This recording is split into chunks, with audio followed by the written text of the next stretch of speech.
हरे कृष्णा। आज मैं बताऊंगा क्या है राधा कुंड का रहस्य, कैसे प्रकट हुआ ये राधा कुंड। भगवान कृष्ण की नगरी जो है मथुरा, मथुरा में गोवर्धन परिक्रमा मार्ग में एक चमत्कारिक कुंड पड़ता है जिसे राधा कुंड के नाम से जाना जाता है।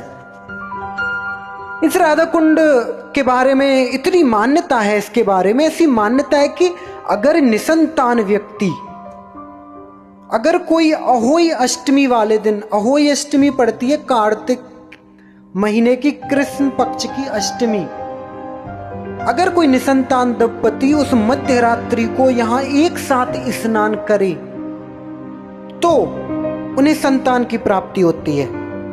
अगर हम पुराणों के अनुसार जाएं तो जो मथुरा का जो राजा था कंस ने भगवान कृष्ण का वध करने के लिए अरिष्टासुर नाम के दैत्य को भेजा था। अरिष्टासुर बछड़े के रूप में कृष्ण की गायों में शामिल हो गया। जब कन्हैया गाय चराने के लिए गए तो कृष्ण ने बछड़े रूप में छिपे दैत्य को पहचान लिया।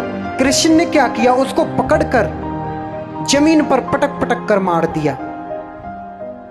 यह देखकर राधा रानी ने कृष्ण से कहा, हे कृष्ण, तुम्हें गौहत्या का पाप लग गया है। इस पाप से मुक्ति हेतु तुम्हें सभी तीर्थों के दर्शन करने चाहिए।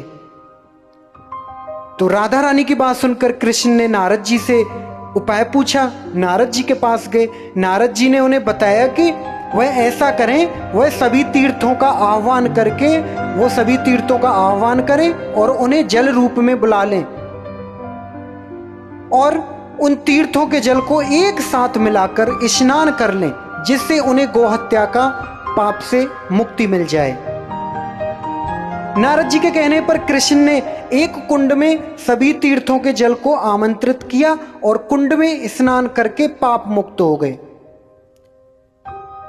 उस कुएं को श्याम कुंड कहा जाता है, जिसमें स्नान करके गोहत्या के पाप से कृष्ण मुक्त हुए थे। माना जाता है कि इस कुंड का निर्माण कृष्ण ने अपनी बांसुरी के माध्यम से किया था।